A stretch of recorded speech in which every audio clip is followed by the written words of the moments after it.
come to you knowing that there is no time.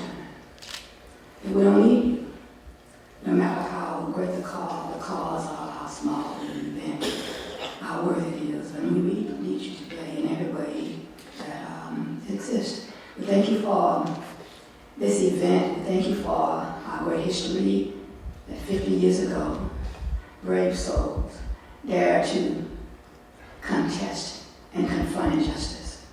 We thank you for being with us for all of our history, even 50 years ago. We know you were right there when they stood on a bridge and when they confronted Sheriff James Clark in Selma, and even in Montgomery when our students faced state troopers who tried to annihilate the movement that they were seeking here right on this campus and in this city.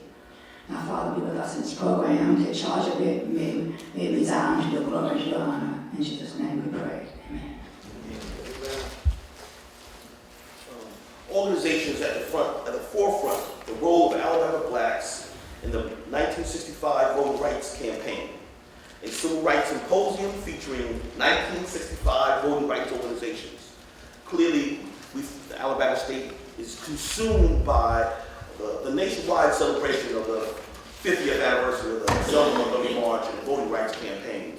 And so we wanted to add some gravity to that celebration by bringing together a number of people who participated through organizations in the modern civil rights movement and in the voting rights campaign specifically. One of the things that we endeavor to do at the National Center is to involve our students. And so students are carrying on the torch of organizational participation.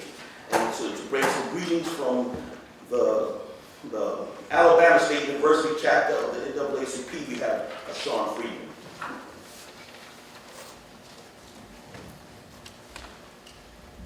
Good morning, everyone. Good morning. I recently had the opportunity to organize with Students United in Selma to bring a lot of our NAACP members to Selma. And I'll tell you what, those 3 days were pretty tiring, you know, walking around and everything. So I can only imagine what, you know, our forefathers of the civil rights movement did for us, you know, each and every day, not just including, you know, the beatings and the fire hydrants and the dogs and going through all of those measures. So it's just a blessing to meet the people who, you know, laid their lives on the line for us.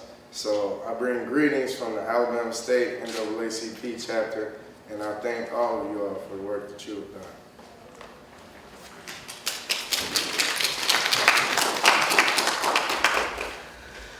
Looking at this program, we are particularly interested in the voting rights campaign that sort of resonates through the last half century. And when we look at the Selma Montgomery March, particularly as that bellmark or bellwether activity that sort of attuned the nation to the need for voting rights legislation, we have to look back at Selma. We have to look back at those activists who had been working in Selma for decades, attempting to break down the barriers to the franchise, and attempting to empower black people to participate as citizens in the electoral process. And so one organization sort of emerges, and it's much like a number of organizations throughout the South. The Dallas County Voters League, that had its origins in the 1920s, labored in the field of voting registration and voting rights for decades. And when Alabama State graduate Reverend Fred Reese took the helms of that organization, it started to increase in intensity in terms of the activities it was involved in. And they made a pivotal decision to invite the SCLC and Martin Luther King to Selma to intensify their campaign. They already had an invigorated campaign populated or empowered by the Student Nonviolent Coordinating Committee, and they shifted gears and invited the SCLC, and it catapulted that voting rights campaign to a new level. And I'd like to invite to the podium Reverend Fred Reese, and I want to say graduate, the past president of the Dallas County Voters League, and allow him to set the stage for today's discussion. Reverend Reese.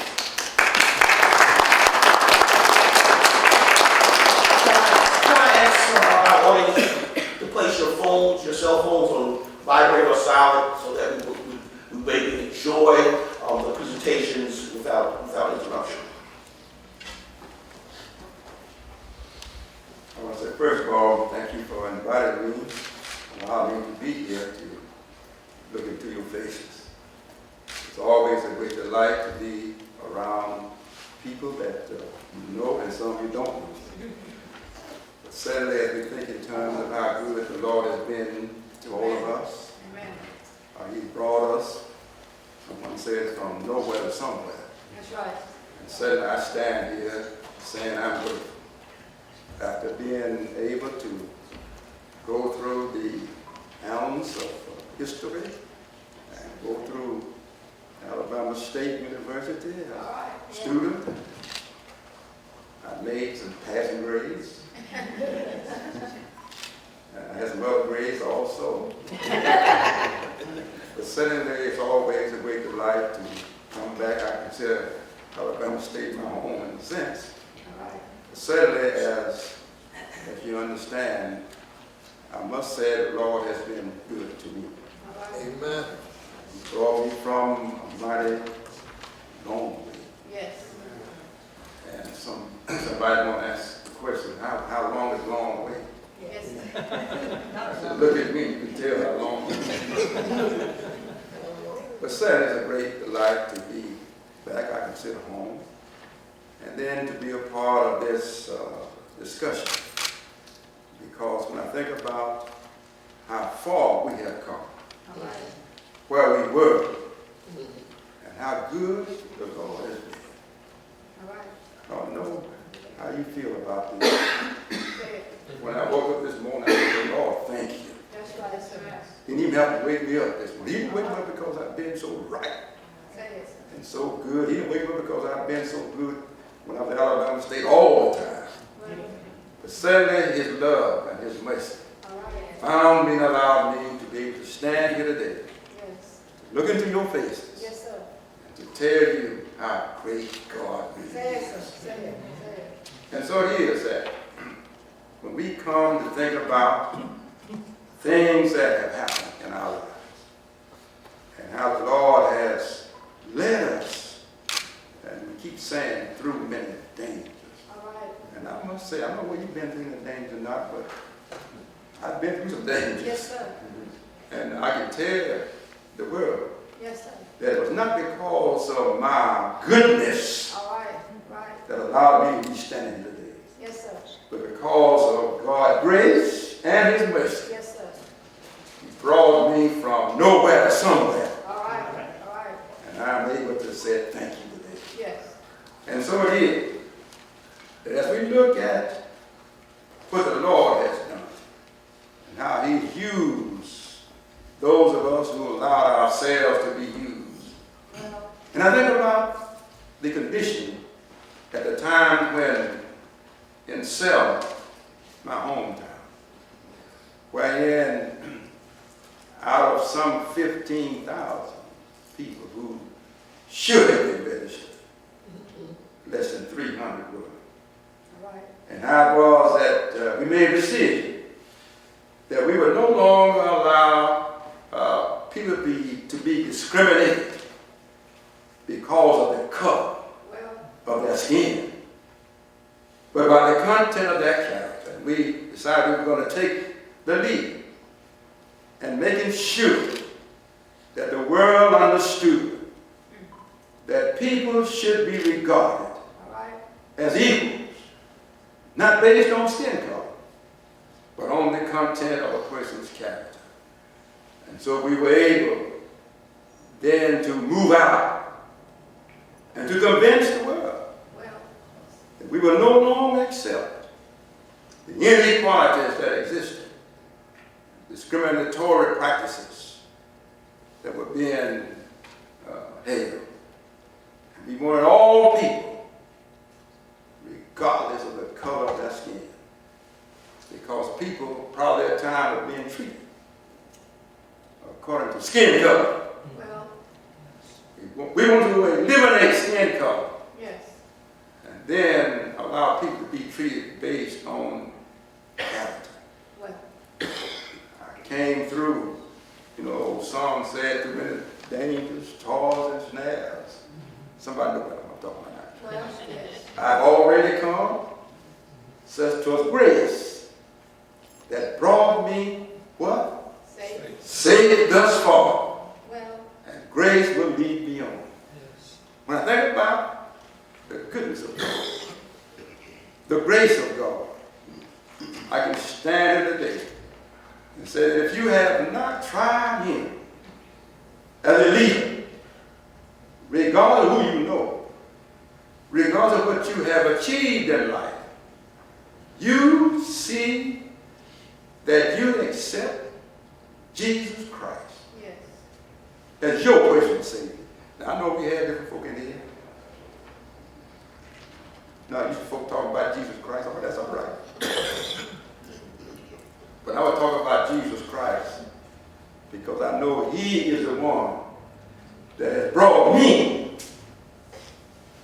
from my birth up until now and allowed me to stand here to talk to you. And I can tell you that if you trust Him, it matters not how dark it gets in your life. After every night, there comes a day. Well, I believe I have a witness in here now. yes. I said, after every night, there comes a day. If you can hold out through the night, it matters not how difficult the night is, how you might have been discriminated against. It matters not how difficult it was in coming through those times. Well, But now you stand ready to receive the blessings that this day has for you. And so, I'm not supposed to be preaching, am I? But Sunday I want to impress upon you how good it is to know the Lord. For it was through Him that He led us through the difficult times of life. And I believe I can look into some faces here today and say that some of you have been through some difficult times in your life. And who do you look to? I don't know who you look to, but I look to the Lord. He's the one. It matters not how many degrees I have. It matters not where I came from. But I knew that my life depended on Him. And I say to you, if you're a student, if you are a person who might be teaching or whatever the case might be, you still look to the Lord. Huh? I said, look at the Lord. It matters not how difficult it is. I'm going to stop right there now. Okay. Thank you.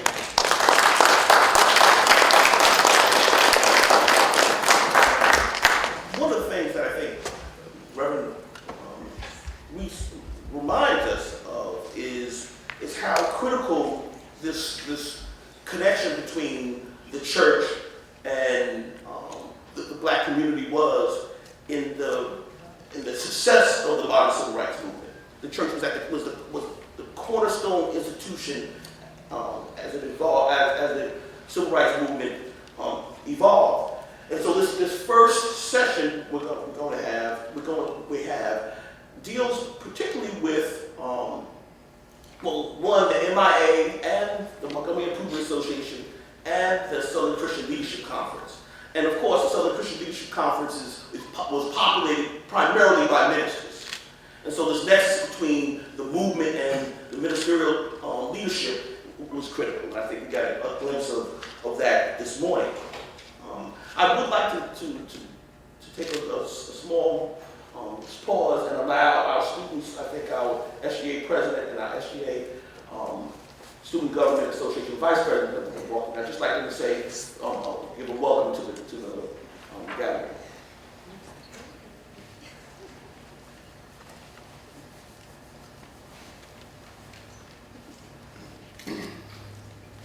Good morning, everyone. Good morning. I apologize for tardiness. That was my fault. I got my times wrong. But I'm still glad to be here. My name is Amanda Price, and I'm the Executive Vice President of the Student Government Association. Good morning, everyone. Good morning. Like she said, we apologize for our tardiness. My name is Darren DeBose. I stand before you as the Student Government Association President, and we would like to just bring you greetings on behalf of the 4,000 plus at Alabama State University. Thank you.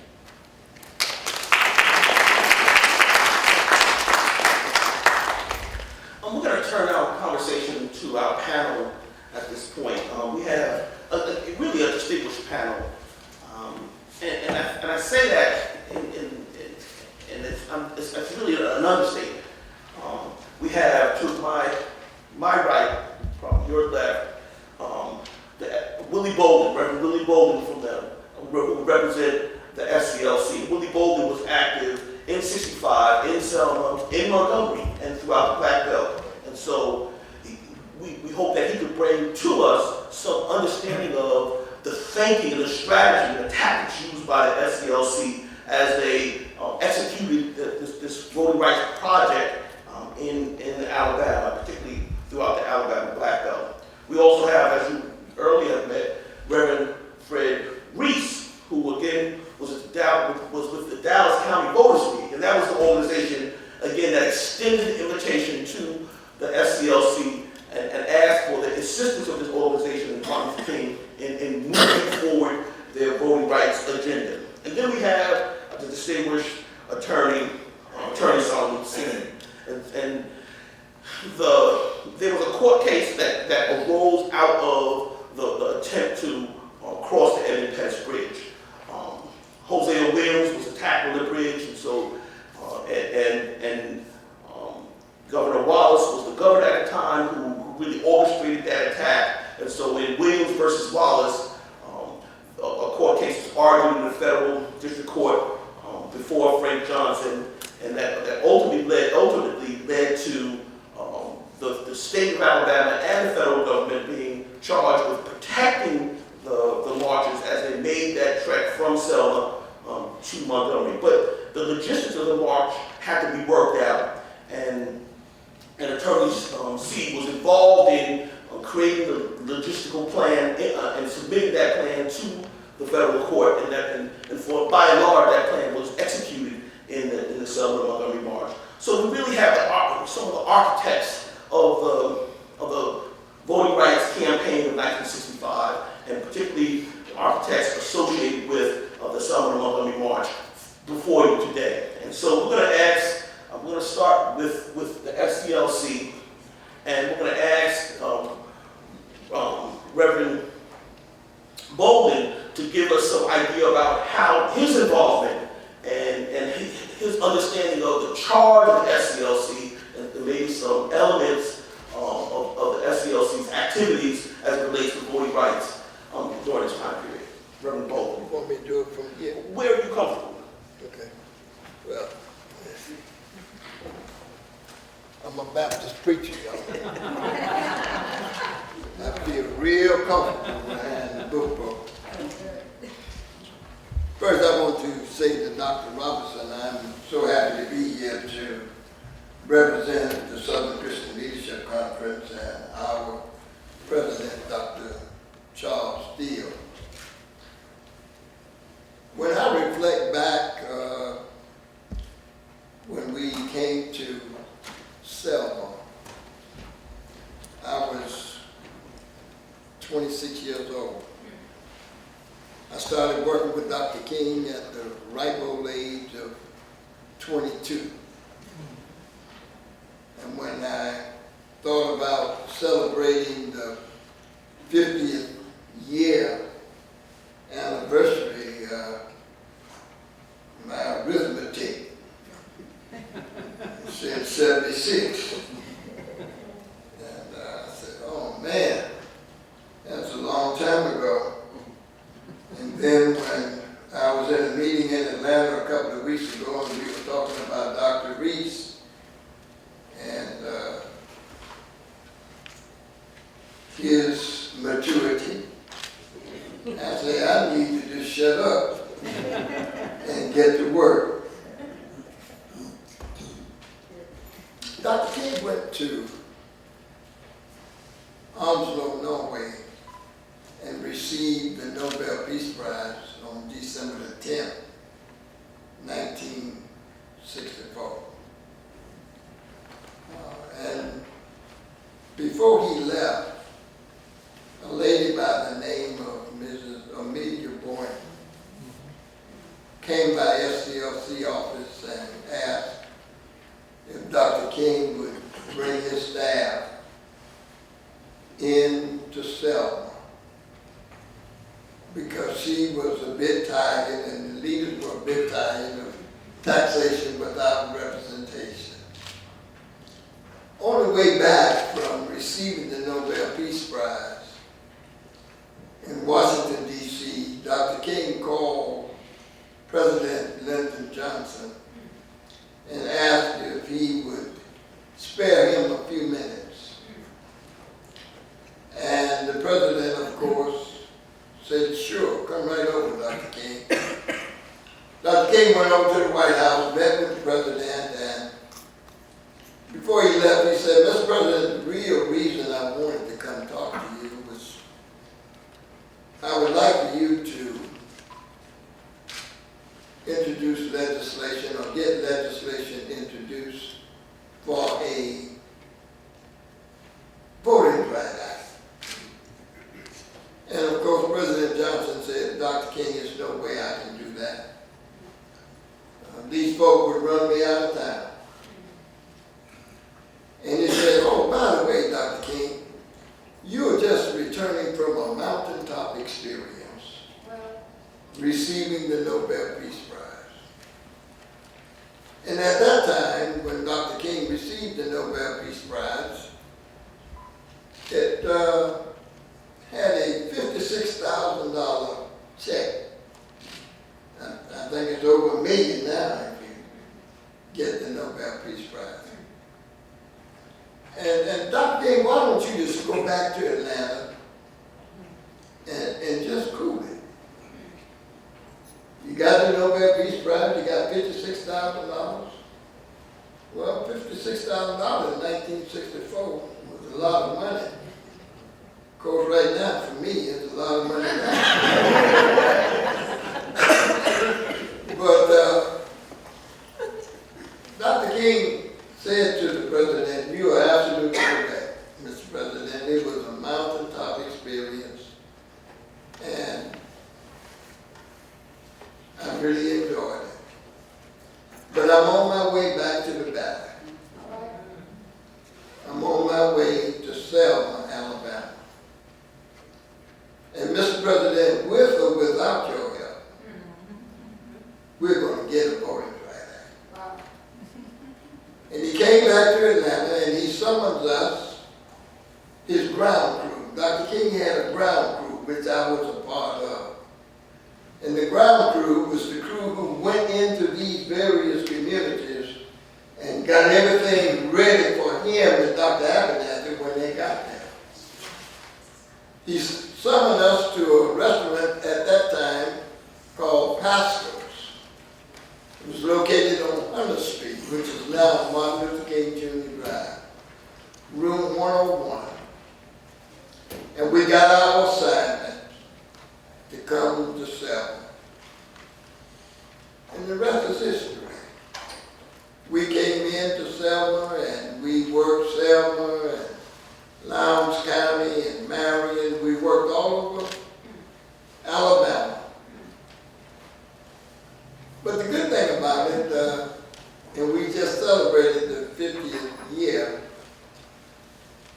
on March the 7th, Sheriff Clark and his posse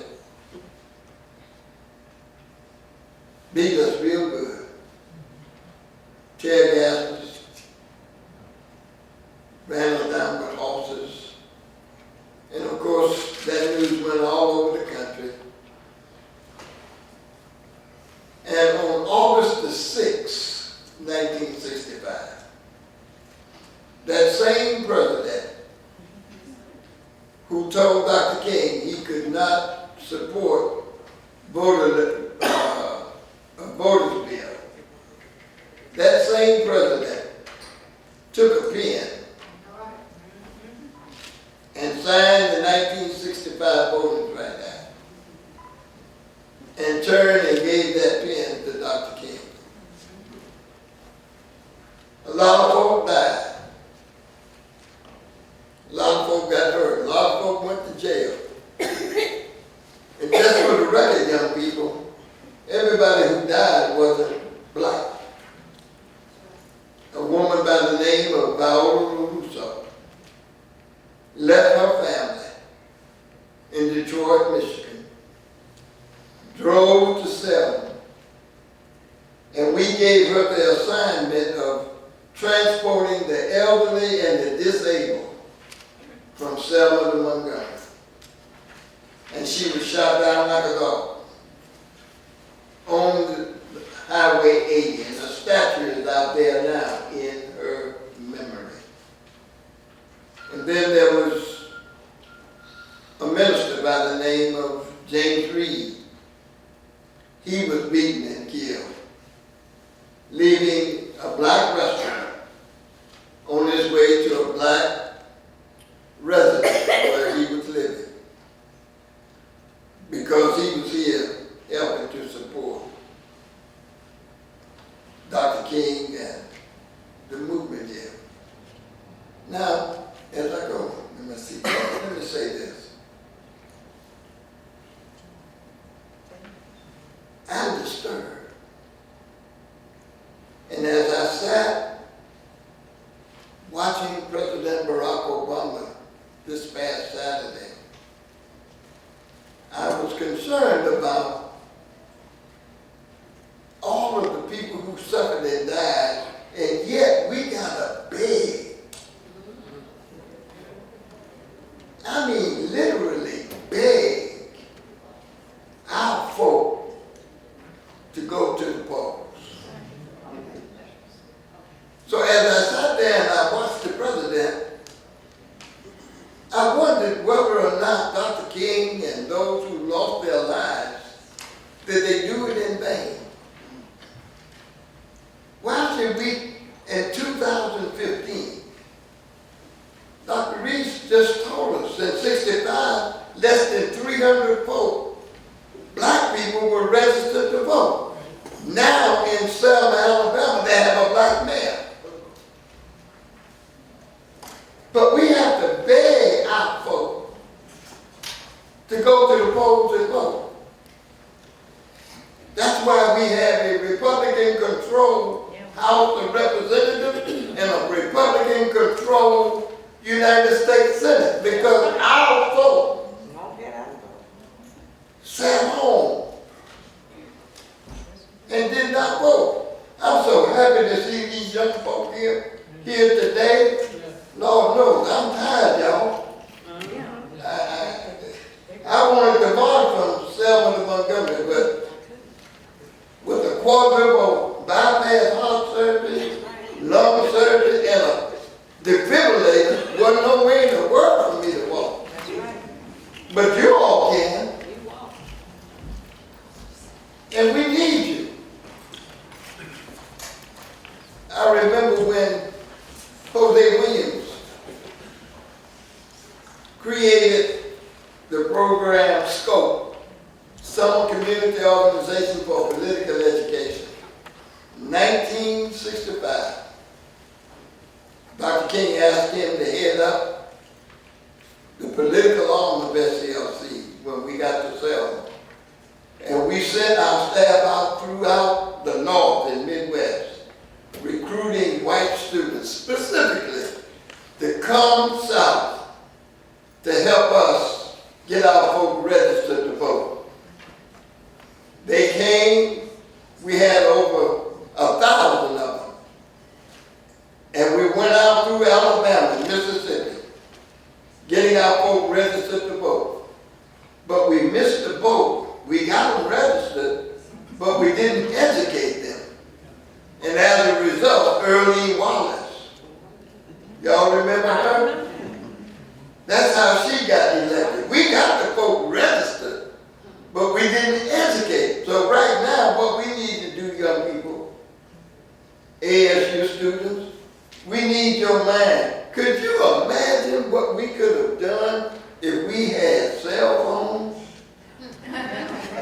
Facebook, Twitter,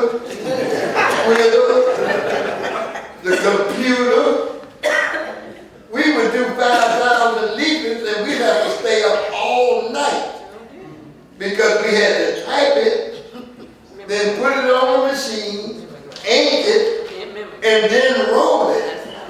5,000, it would take us all night. Now you can just type it up, hit print, and in a few minutes you got 10,000 leaflets. I think all the time, Lord, if we just had cell phones, we would have been able to get so much more done. But young people, we need your help. I'm glad to hear the young man talking about the NAACP and registering folks and getting our young people ready. We got a long way to go yet. If we intend to keep the Affordable Care Act, we better stop voting.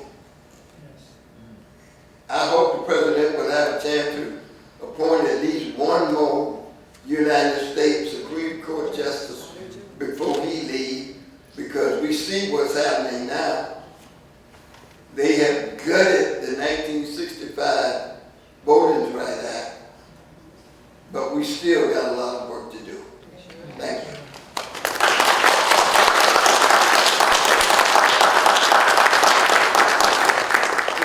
One of the things that I think some of us ask is, how the people who made those commitments in the modern civil rights movement, how do they view us today? How do they view us as carrying the torch forward? And so I think those prophetic words by Reverend Bolden, and something that we have to contemplate on, so I'm glad that he made that point. I do want to turn our attention to Reverend Reese. And Reverend Reese gave, I think, provided us with sort of the flavor of and the tenor of the movement. And again, it was a strong religious and spiritual basis. But we want to turn our attention to the role that the Dallas County Voters League played, and it's played such a critical role. And then Reverend Reese, as the president of that organization, they discussed whether to invite the SCLC. And so I think Amelia Poynton made the approach to the SCLC on behalf of the Dallas County Voters League. And so Reverend Reese headed up that organization, spearheaded the Teachers March. I'd like to talk a little bit about that, because that sort of shattered the idea that the black middle class would not participate. They would. Reverend Reese spearheaded a march of black teachers that shocked Dallas County and shocked Selma and invigorated the movement and energized those young people who saw their teachers take a stand. And so I would like Reverend Reese to talk about how they came to the decision to invite the SCLC, talk a little bit about the structure of the Dallas County Voters League, and then some of the critical elements or activities that the SCLC worked with the Dallas County Voters League on. Okay.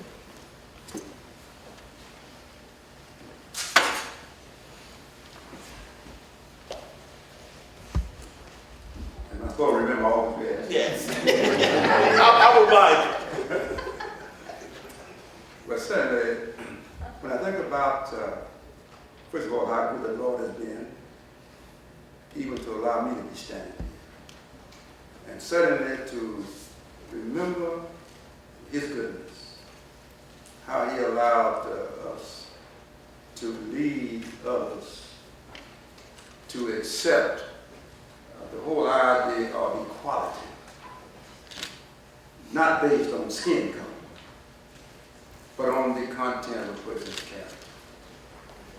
And so it was then that being in a position to give leadership, we could not necessarily look at the color of the person's skin, but the content of their character. when there were those of us who had family members, church members, and other members who had been systematically discriminated against and did not have the right to go down and file an application to become a registered voter because we were just at the wrong color. And therefore we had to deal with discrimination according to skin color first. We understood that really and truly it didn't matter what the color of your skin was, but what kind of heart you had. And so we felt that any person who called themselves a Christian, or who called themselves a member of this great United States of America, should have the right to stand up and say that I am a citizen of this country, not because my skin is black, not because it's white, but because of the content of my character.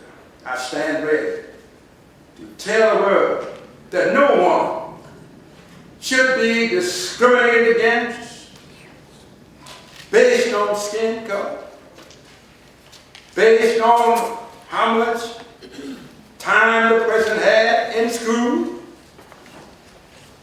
but on the content of their character. And I know that some people are sitting here this morning can understand that you didn't come where you are because of your skin color, but the kind of character you had.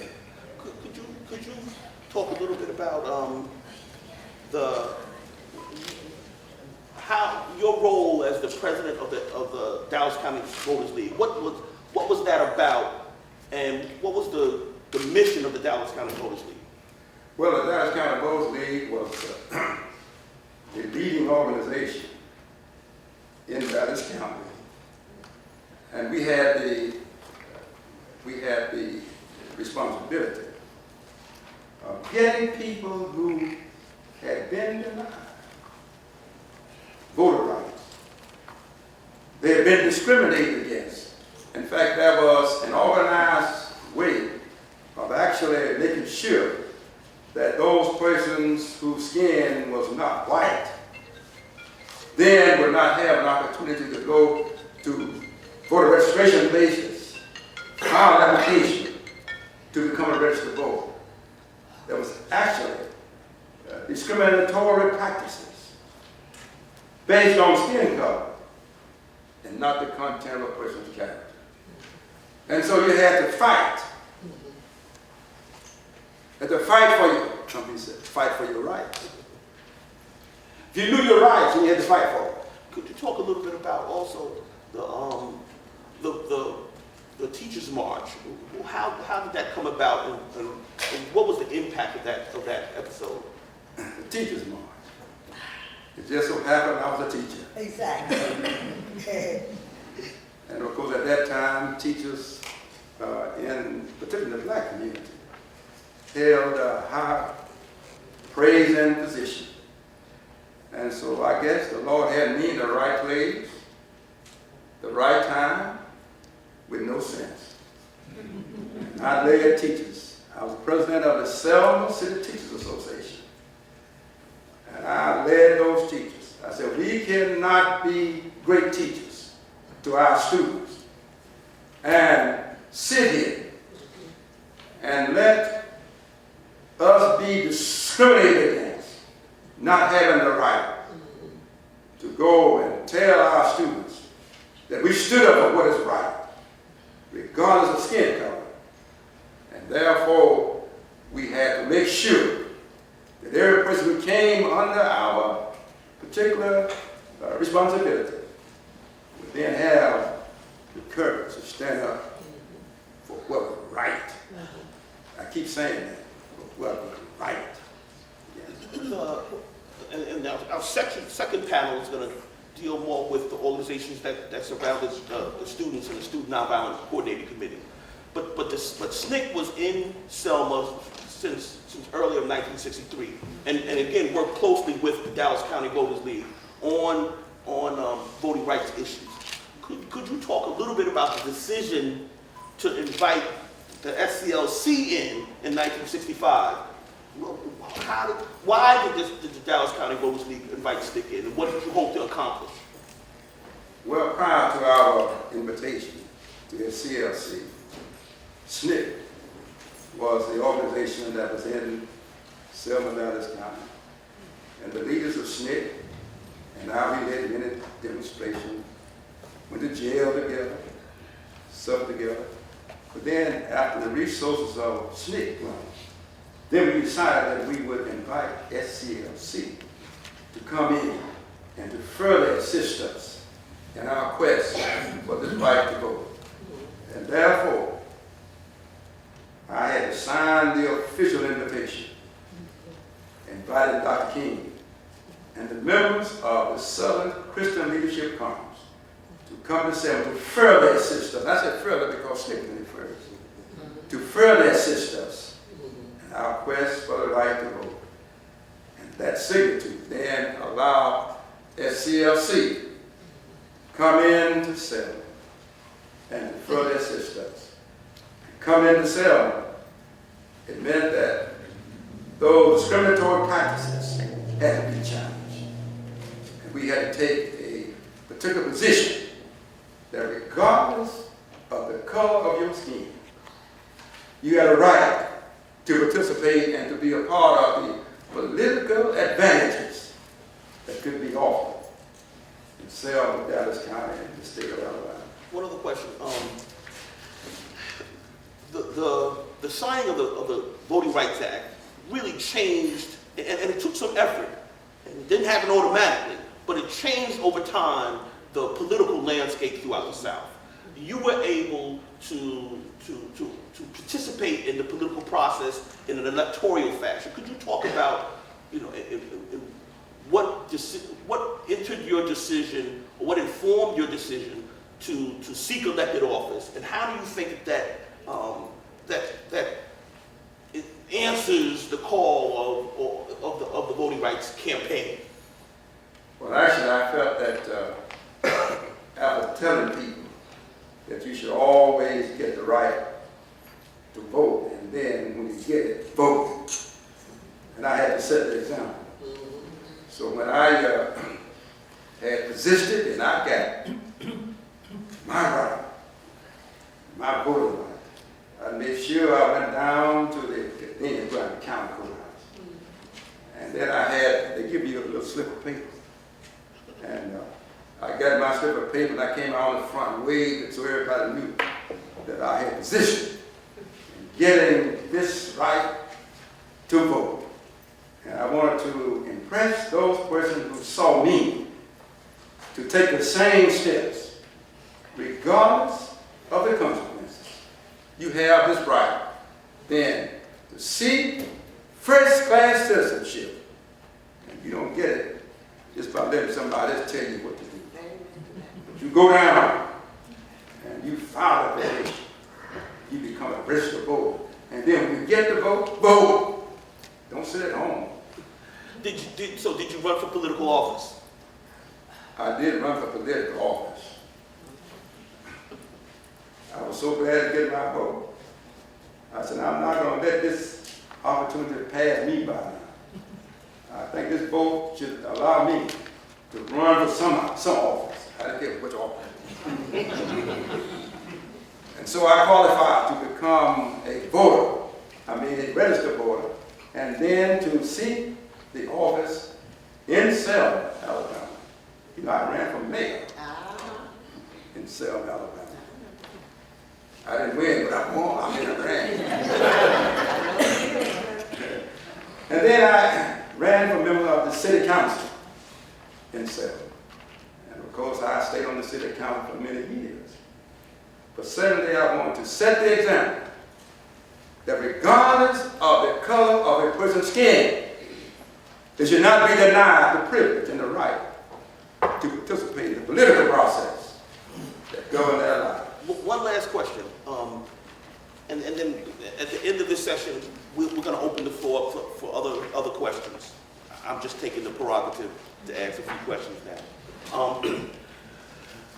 Did you feel that by holding a city council seat, were you able to exercise the types of power and influence that you thought would deliver services to your people in the way that you anticipated before black people were able to hold elective office and vote without major impediments?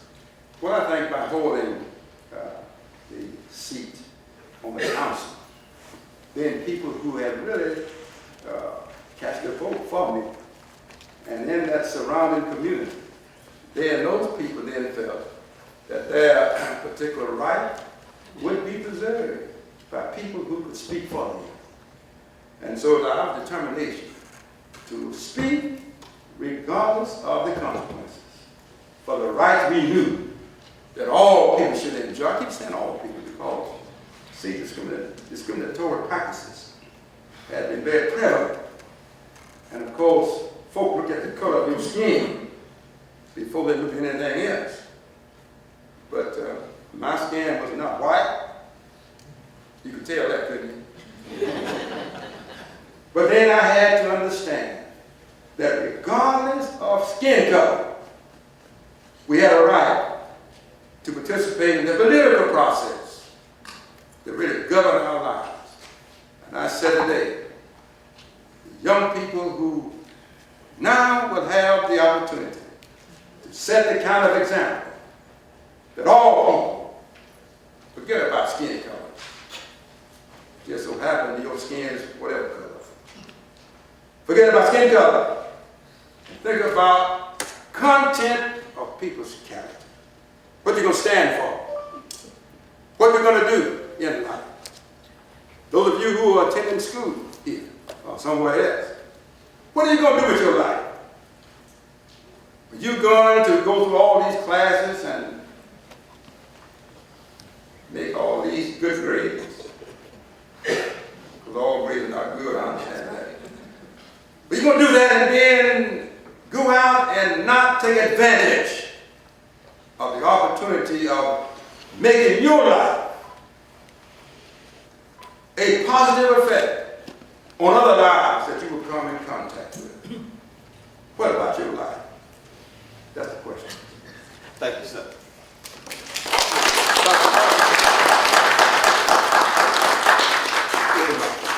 If I could just say this, if this, what I'm about to say is for the benefit of the young people. SNCC, before they came into Selma, they did a survey, and it was determined that black folk were too afraid and the white folk were too mean to be able to do anything in Selma, Alabama. As a matter of fact, SNCC had a map, and they had placed an X on Selma. But a guy by the name of Bernard Lafayette went to the leader of SNCC and the leader said, well, will you go down there and check it out? And Bernard said, no, I'm going and take the assignment. And he came, he was the first SNCC representative in Selma. He was beaten half to death in Selma. And I wanted to say that for the benefit of the young folk, because you need to have the whole story. That's right. We're telling too much of the half, but we need to tell the whole story. And I think it's important for you to know how SNCC got in here. And right after Bernard Lafayette, a guy by the name of Willie Attorney Reese. No, work Came long. in. Work long. Yeah. Okay. Well, it's certainly the national citizen's intent to tell the whole story. And so, in pursuance of that, we have, I think, an eclectic panel. And I think it's important for us to invite Willie Bolden to represent the SCLC, and then obviously you see the connection between the SCLC and the Dallas County Voters League. But one of the cornerstones of the modern civil rights movement was also the ability of these organizations to couple their protests and their demonstrations and their negotiations with litigation. It was critical, a co-parallel in the modern civil rights movement. And Attorney Solomon Seay represents the litigation component or side of the movement. And so, again, his participation in the Williams versus Wallace case laid the groundwork, or set the stage for the ability of the organization to participate in the final Selma and Montgomery March. So I'd like to invite to this discussion Attorney Solomon Seay. Okay.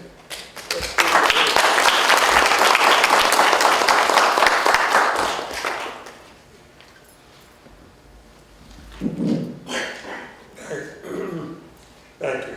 You're welcome. My involvement in Selma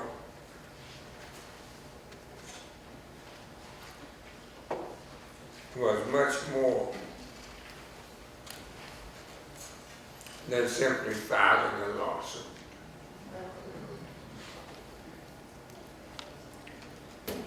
There are two things about which I have an absolute fetish: history and English. English because we don't teach grammar anymore, and so nobody speaks English. If you think I'm lying, you listen to any of these major news channels and listen to these $1 million a year news people speak. But that's not really what we're about. History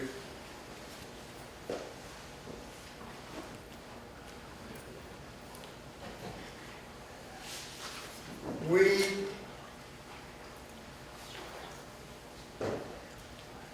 unfortunately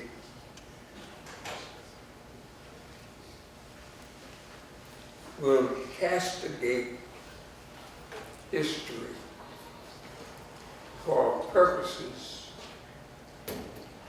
solely of marketability.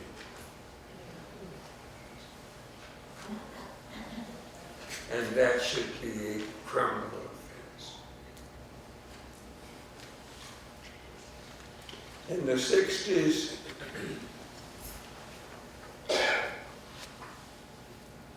my office was on Perry Street in Montgomery, Alabama. What was I doing in Selma? I was contacted by Miss Willie Bolden and Mr. Moss, whose first name I believe was Ed, but my recollection on that is not absolutely clear.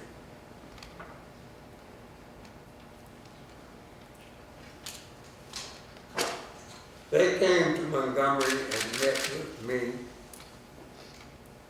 to see if I would be willing to come into Selma and provide the Civic Association with the representation that they obviously needed.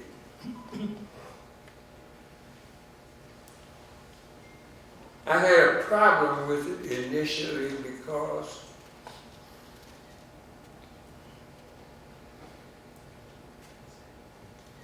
there was a black lawyer in Selma.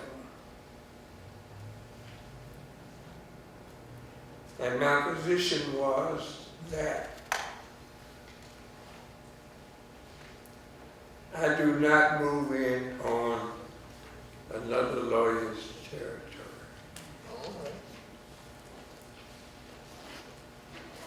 They explained, though, that at the time, the indigenous lawyer was having difficulties.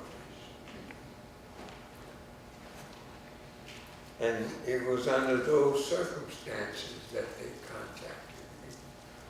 And so I agreed to go into Selma and provide them with the legal services that they needed. Bernard Lafayette was there at the time, and he had been sent there by SNCC, Student Nonviolent Coordinating Committee.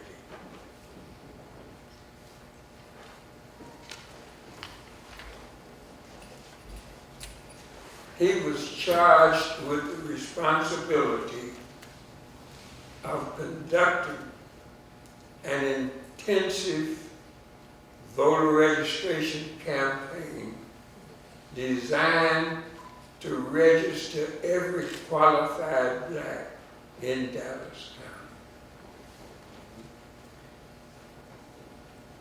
And he was doing a good job of it. Probably too good a job because it incurred the wrath of Sheriff Clark. And Sheriff Clark was mean. Yes, he was. He was mean. I don't know if Boise Reese was any kin to Reverend Reese, Reverend Frederick Reese. But Boise Reese was a local youngster whose major effort was trying to organize the young people in Dallas County. And as a result of that, Sheriff Clark used to like to tattoo Boise Reese's head with his billy club.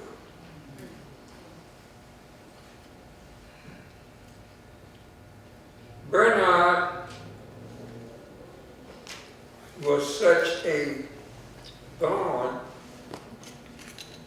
in Sheriff Clark's